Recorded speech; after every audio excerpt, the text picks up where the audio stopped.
Today on Don't Talk TV, we're going to take a quick look at a couple bills, one that's passed the House and a couple that are in the Senate that viewers of Don't Talk TV have sent me emails expressing concern about.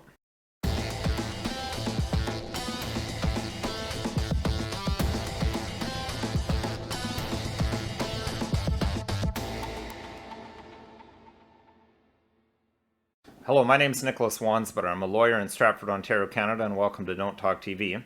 So things continue to be extremely busy for me, so I'm going to try to do a quick episode to make my life a little bit easier, although it seems like that's the kiss of death. Whenever I say it's going to be a quick episode, it ends up being 15 minutes, but let's see how we can do. So I've seen a meme going around suggesting that the Canadian Parliament is up to some nefarious activities, trying to sneak in some bad legislation while everyone's distracted by the war between Russia and the Ukraine. One of those acts that someone sent me, Bill C-36, an amendment to the criminal code. It deals with hate crimes. We'll take a look at that, and then we'll also look at some of the bills that are before the Senate right now, and specifically the one about universal basic income, which is one that seems to concern people the most. So Bill C-36 is an act to amend the Criminal Code and the Human Rights Act to make related amendments to another act. Hate propaganda, hate crimes, and hate speech are the topic of this bill. The first and most important thing to note about C-36 is that it doesn't even exist anymore. It was first introduced to first reading in June of 2021, but it hadn't even made it to second reading when the election happened, and it ceased to exist. Any bills that are still on the table haven't been passed into law yet when an election is called. They're done, over with, that's the end of it. Of interest, Section 319 sub 7 defines hatred as the emotion that involves detestation or vilification that is stronger than dislike or disdain. So really all this amendment does is codify what the common law has already said is the definition of hate under our hate crime provisions. Now, I did an episode where I went into this in quite a bit of detail, episode 16 on our hate crime laws. It's the least viewed episode ever of Don't Talk TV. But I highly recommend that you have a look at that episode if you're concerned about our hate crime laws. Carrying on, I think this is actually good. An exception or an exclusion is added saying that for greater certainty, the communication of a statement does not incite or promote hatred for the purposes of this section solely because it discredits, humiliates, hurts, or offends. So just having your feelings hurt doesn't make something a hate crime. That's now explicit in the criminal code. I think that's actually a good thing. Now, this is one that people get upset about.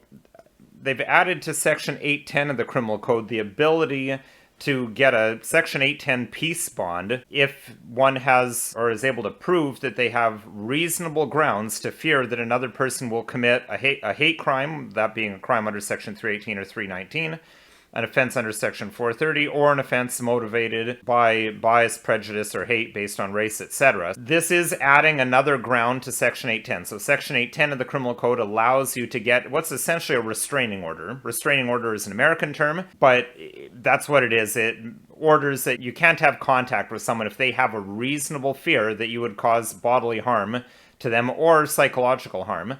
So I think that this was already in Section 810 to a degree. I mean, if someone is harassing someone to the extent or threatening them such that they are fearful, I don't know that it makes a big difference if that's race-based or not race-based. You'd still get your 810. You still have to show that it's reasonable fear, objectively reasonable fear, in order to get the peace bond. Now, this isn't a criminal charge. All it is a recognizance, similar to a bail, where you're ordered not to have contact with someone, usually for a year, and if you have contact with them, then you could be charged with a criminal offense. That's true. But I think with the exceptions and the definitions laid out earlier in C-36, this actually isn't too offensive, as long as one accepts that peace bonds are a good thing to have in the first place, which I think many people would. Now, having looked at that, let's look at some of the bills that are before the Senate. It's specifically a bunch of Senate bills that the meme I saw has people concerned about. Now, I think S-232 is one that people are concerned about,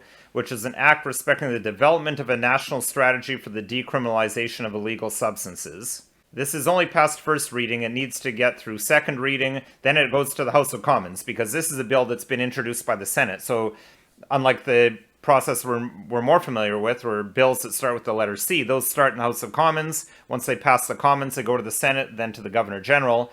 Senate bill starts in the Senate, goes to the House of Commons, then to the Governor General. So this is in the very early stages. It doesn't actually decriminalize anything. It's just telling the government to set up a framework for considering whether they'll do this. In my view, this actually isn't offensive. I'm not going to get into it today. If people are interested in my thoughts, I can talk about another episode, but I personally am not opposed to the decriminalization of all substances. Carrying on, though, S233 is the one that people are more upset about, so let's take a look at that in a bit more depth. S233 is an act to develop a national framework for a guaranteed livable basic income. So basically, UBI, or Universal Basic Income.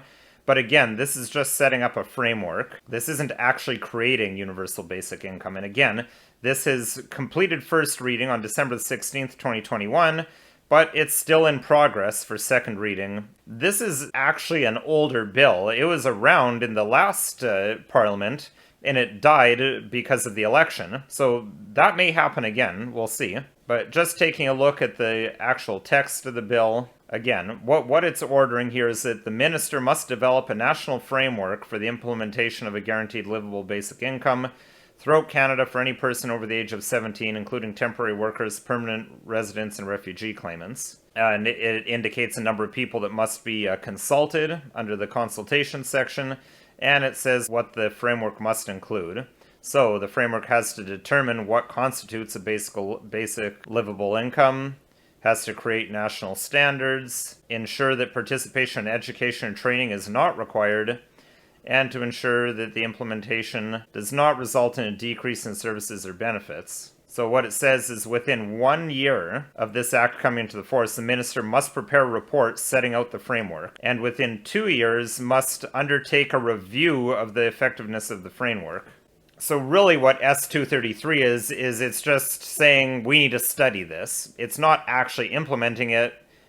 Assuming this actually gets through the Senate and gets through the House of Commons and makes it to the Governor General before the next election. So while there's a lot of terrible stuff in there, a lot of communist stuff, and I can't believe that people think that things like this could work. I mean, we have so many examples from the Soviet Union to Venezuela to Cuba to see that this sort of concept just simply does not work. It's very disappointing to see that, but I don't think we're at a red alert situation with this yet. It's something to keep an eye on. It's something to pressure your members of parliament to vote against. And most importantly, it's something to educate people on, get people to get out and vote, and to talk about it. As I've frequently said on this channel, the law comes from politics, but politics come from the culture. This is really a culture war. So that needs to be the focus, in my view. So this video is not legal advice. If you need legal advice, contact a lawyer. You can call another lawyer or myself. My number and my website are listed below. If there's topics you'd like to see me cover on the show, please send an email to the email address listed below or leave a comment in the comment section. And if you found this video at all interesting, helpful, or informative, please like it, and please consider subscribing and following us on social media.